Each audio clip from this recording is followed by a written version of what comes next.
자리에서 일어서셔서 오늘 본문 말씀 함께 읽도록 하겠습니다. 출애굽기 20장 14절과 15절입니다. 합독하겠습니다. 간음하지 말라, 도둑질하지 말라. 아멘. 예, 자리에 앉으시겠습니다. 네. 오늘은 이제 광야 말씀 학교 5주째 주일입니다. 오늘 말씀을 이제 함께 나누기에 앞서서 10계명을 한번 전체를 한번 살펴보도록 그렇게 하겠습니다. 그 주보에도 10계명 전문이 실려 있고 또 이렇게 오늘 앞에도 이렇게 보실 수 있습니다.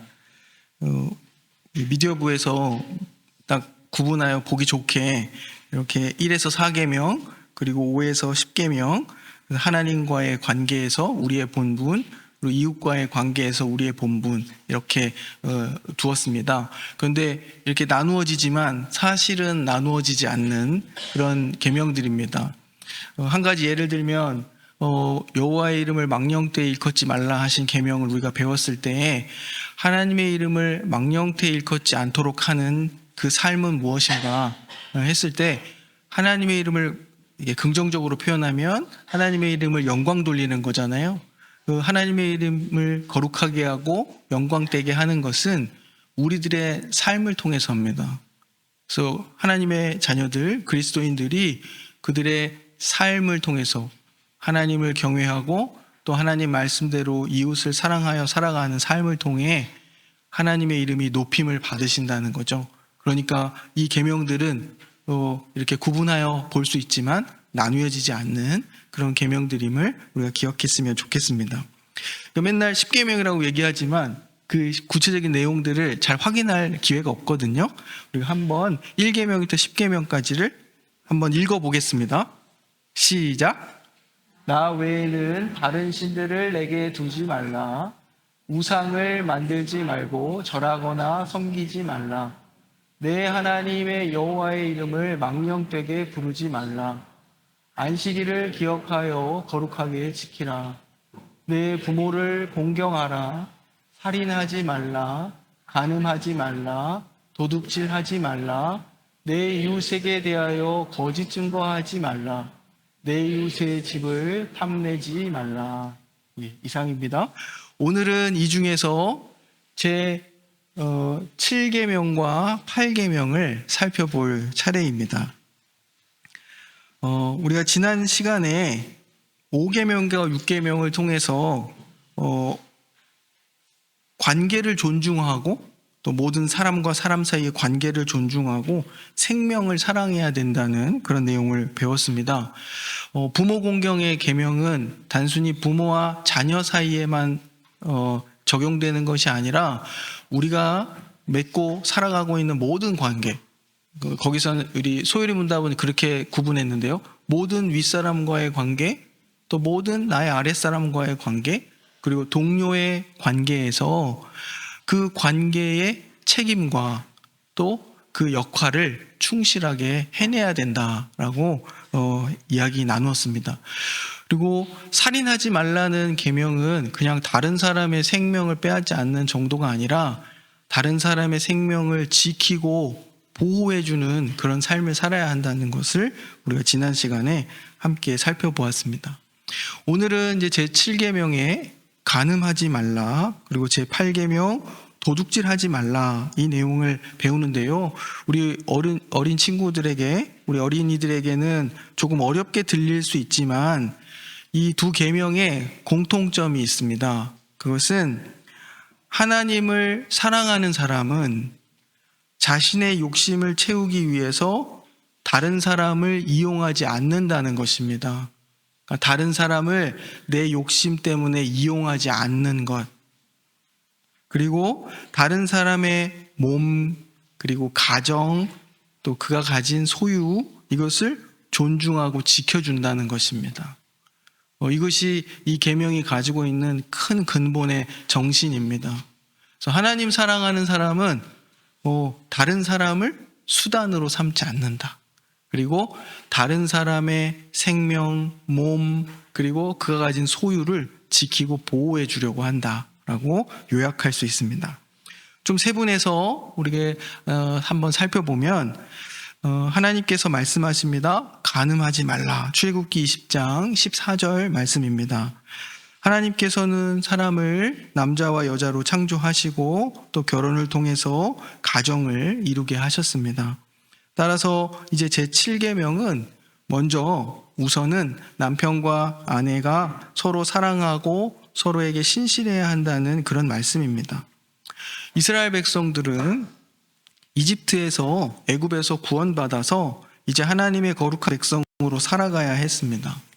하나님은 그들의 예배만 거룩하기를 원하신 것이 아니라 그들의 가정과 또 몸과 모든 관계들이 다 거룩하기를 원하셨습니다. 우리가 웨스트민스터 소유리 문답에 제7계명의 그 해설 부분을 살펴보면 71문인데요. 거기에 이러한 해설이 있습니다. 마음과 말과 행동에 있어서 우리 자신과 또 이웃의 순결을 보존하는 것을 이 계명이 가르치고 있다라고 말합니다. 그러므로 이 7번째 계명은 그냥 결혼한 어른들에게만 해당하는 계명이 아닌 것이죠. 우리의 마음과 말과 행동에 있어서 우리 자신과 다른 사람의 순결을 보존하는 것, 그것을 우리에게 요구하고 있다 말하고 있기 때문입니다. 우리 어린 친구들, 우리 어린이들에게 이야기하면 다른 친구의 몸을 함부로 만지거나 놀리거나 외모를 보고 놀리거나 이렇게 해서는 안 됩니다. 다른 사람의 외모를 가지고 부끄럽게 만드는 말을 해서도 안 됩니다. 우리는 몸도 소중하게 여기고 또 다른 사람의 몸, 내 몸도 다른 사람의 몸도 존중해야 하기 때문입니다. 하나님을 사랑하는 사람들은 이렇게 나 자신과 다른 사람의 몸도 존중한다는 것이죠. 성경 창세기 39장에 보면 요셉의 이야기가 나오는데요. 요셉이 보디발 장군의 집에서 종으로 있을 때 그 주인의 아내가 죄를 짓자고 유혹을 했었습니다. 아무도 보지 않는 것처럼 보였습니다. 그런데 요셉이 이렇게 말을 합니다. 내가 어찌 이 큰 악을 행하여 하나님께 죄를 지으리까? 요셉은 사람의 눈보다 하나님을 생각했습니다. 자신이 하나님 앞에서 살아가고 있다고 의식하고 있었던 것이죠. 자신의 욕망보다 하나님께 대한 신실함과 또 다른 사람의 가정을 소중히 여기는 마음이 있었다는 것이죠. 예수님께서 이 계명을, 우리 7계명을 더 깊이 설명하십니다. 마태복음 5장 28절에 보면 음욕을 품고 여자를 보는 자마다 마음에 이미 간음하였느니라 말씀하십니다. 예수님은 행동만이 아니라 우리의 마음과 시선까지 돌아보게 하십니다. 그러므로 이 7번째 계명은 그냥 단순히 나쁜 행동을 하지 말라 이 정도가 아니라 내 마음과 몸을 깨끗하게 지키고 또 다른 사람을 욕망을 위한 대상으로 여기지 않고 하나님께서 지으신 소중한 사람으로 존중하라는 그런 말씀입니다.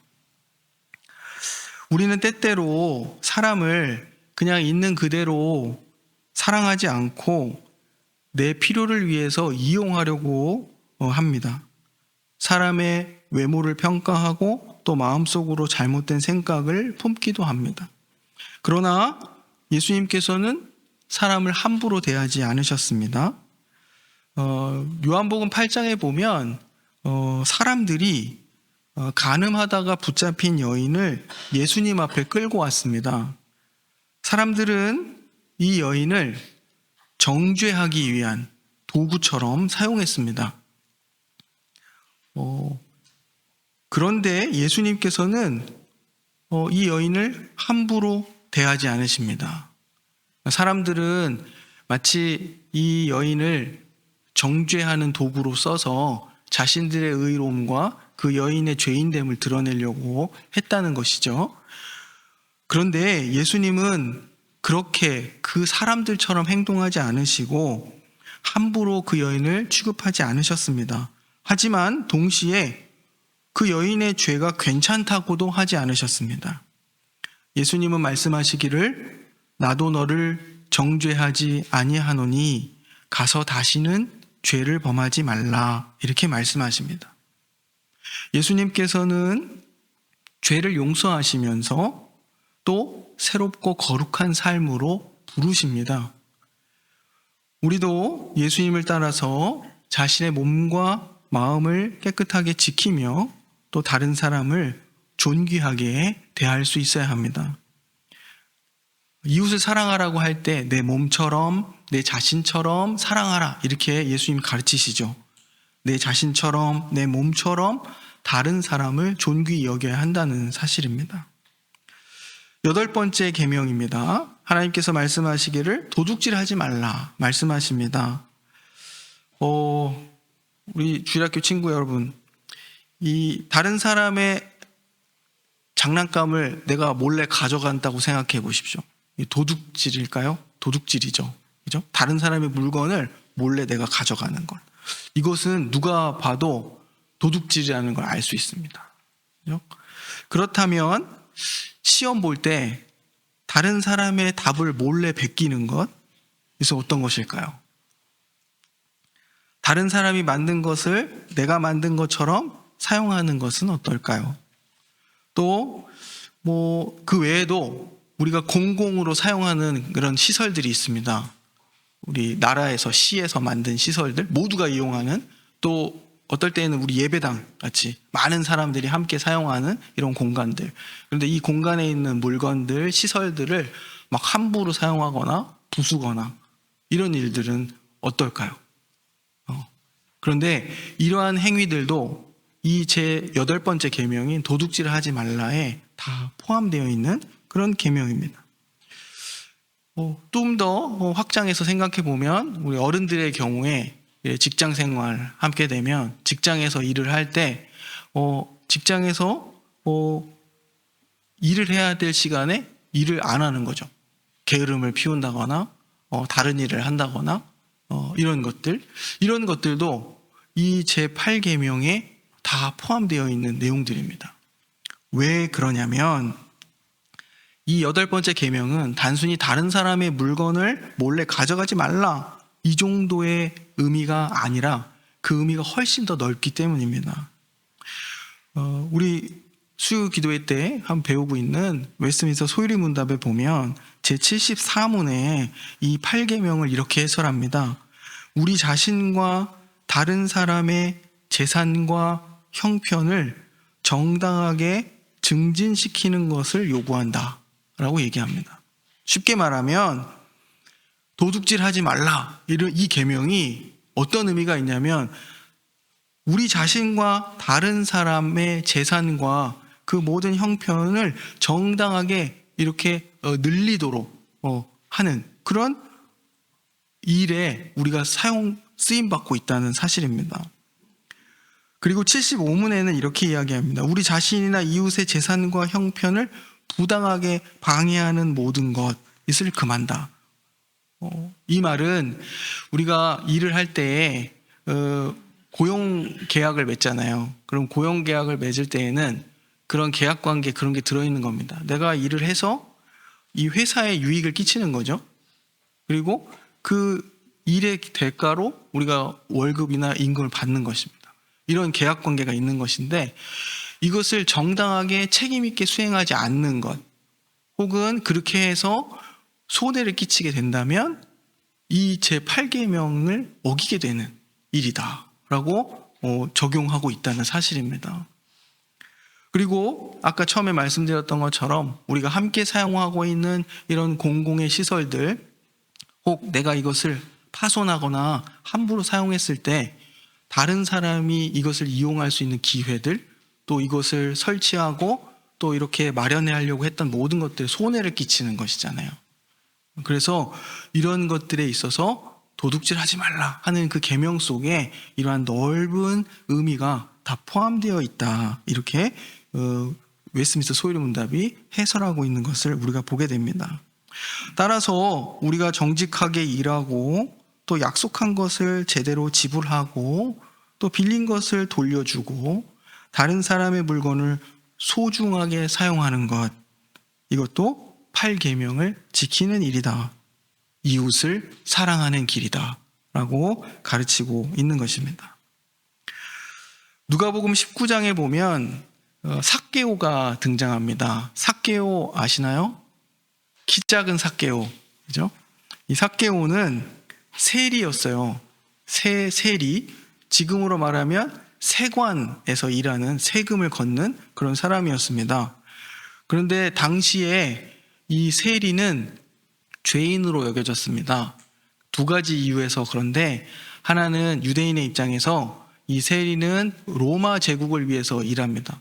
이방의 나라를 위해서 일하기 때문에 죄인이다 이렇게 생각했고, 두 번째는 정직하지 않은 거예요.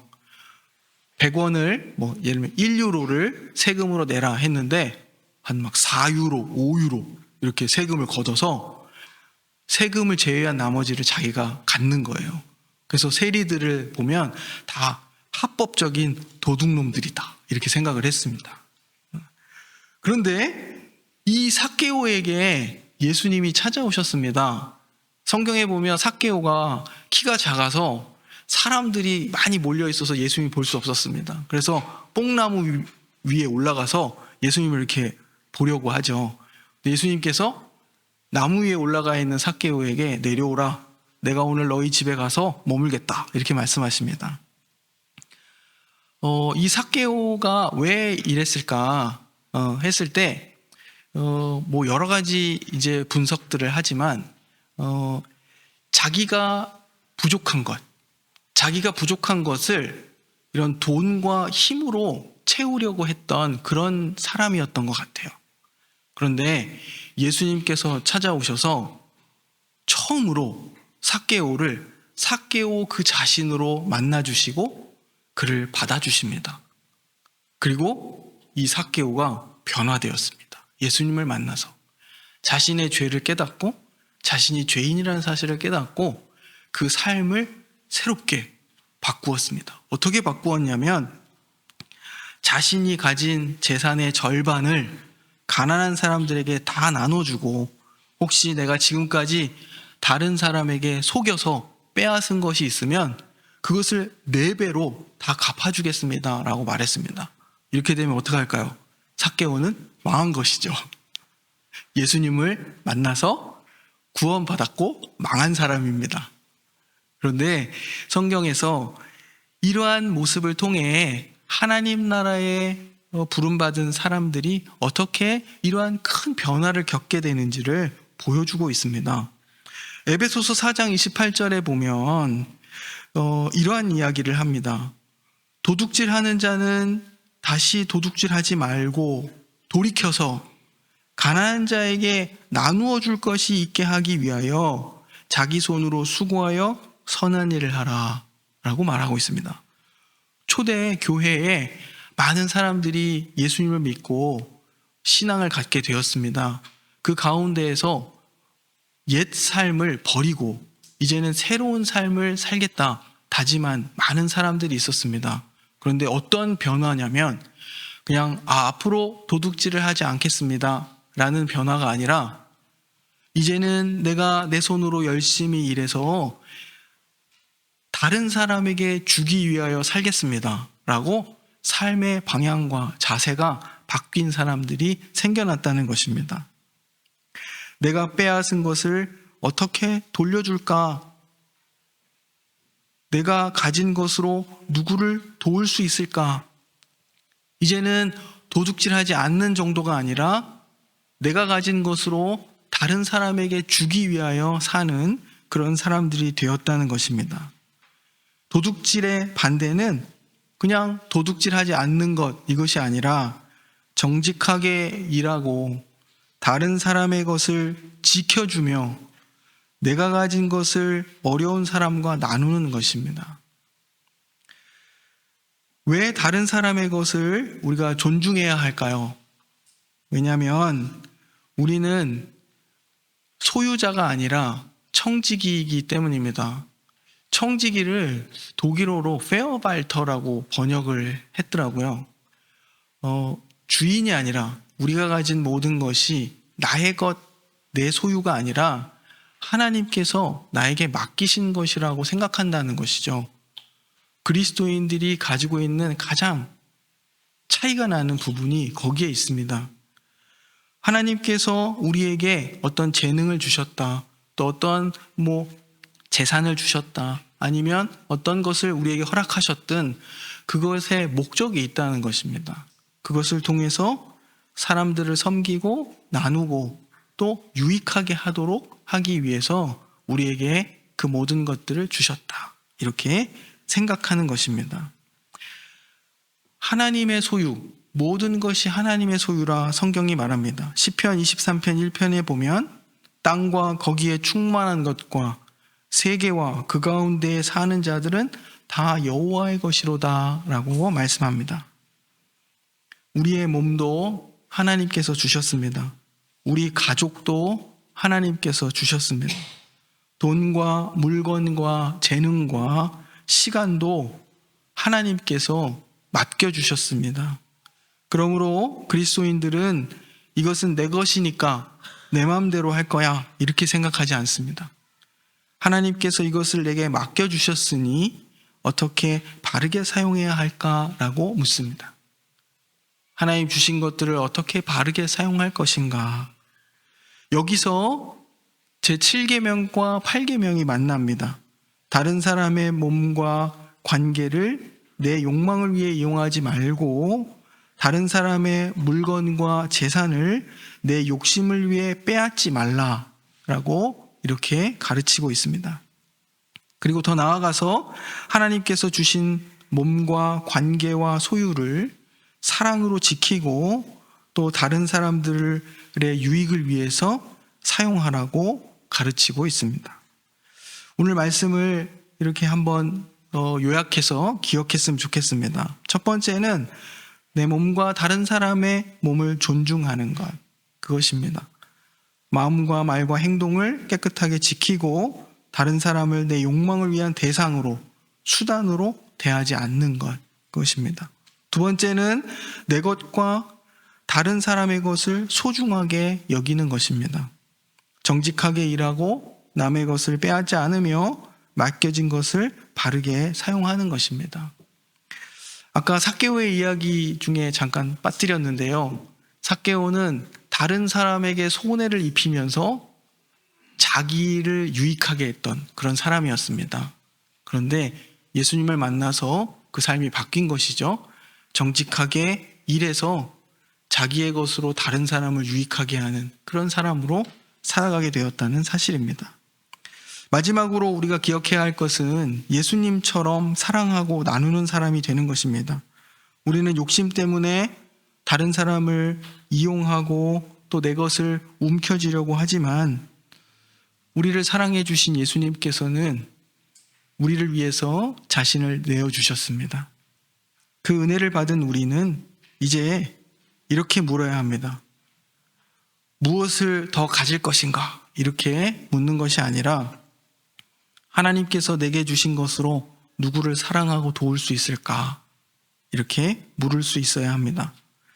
우리가 새롭게 시작하는 한 주 동안 우리의 마음과 또 몸과 마음과 소유를 하나님께서 맡기신 귀한 선물로 여기고 또 다른 사람들을 존중하고 또 정직하게 나누는 그런 하나님의 자녀들로 살아갈 수 있기를 원합니다.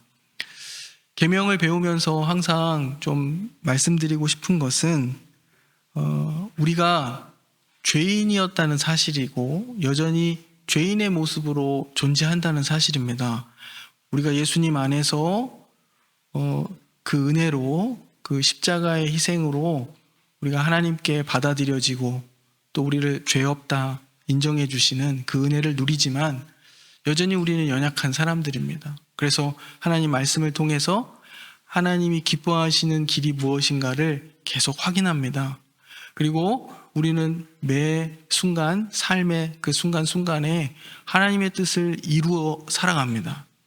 우리의 힘과 우리의 지혜가 아니라 하나님의 도우심으로 우리의 마음을 지켜주시고 또 우리로 하여금 그 방향을 하나님을 향해 돌이키게 하시는 그 성령 하나님의 인도하심 속에서 우리가 살아갑니다. 이제는 그 계명이 우리를 죄인으로 고발하고 정죄하는 그런 기능이 아니라 하나님이 기뻐하시고 옳다 여기시는 길이 무엇인지를 밝히 보여주는 그런 역할을 하게 되는 것이죠. 그래서 하나님의 은혜를 알고 또 구체적으로 하나님이 기뻐하시는 사랑의 삶이 무엇인지를 배워가는 것입니다. 오늘도 제7계명과 8계명을 통해서 이웃을 사랑하라 하셨을 때 그저 그냥 이웃을 배려하며 좀 살아가면 되지 않을까? 좀 덜 욕심부리면 되지 않을까?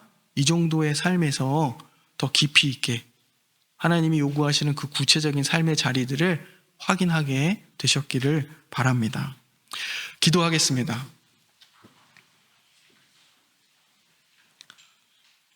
사랑의 하나님 아버지, 우리의 몸과 가정과 모든 소유를 선물로 주신 것 참으로 감사드립니다. 우리의 마음과 말과 행동을 깨끗하게 지켜주시고 또 다른 사람을 함부로 대하거나 우리의 욕심을 위해 이용하지 않게 하여 주옵소서. 남의 것을 탐내거나 부당하게 취하지 않게 하시고 정직하게 일하며 하나님께서 맡겨주신 것을 바르게 또 이웃을 유익하게 하는데 사용하게 하여 주옵소서. 자신을 우리에게 내어주신 예수님의 그 사랑을 기억하며 우리가 가진 것을 움켜쥐기보다 다른 사람을 돕고 나누는 삶을 살도록 인도하여 주옵소서. 예수 그리스도의 이름으로 기도드립니다. 아멘.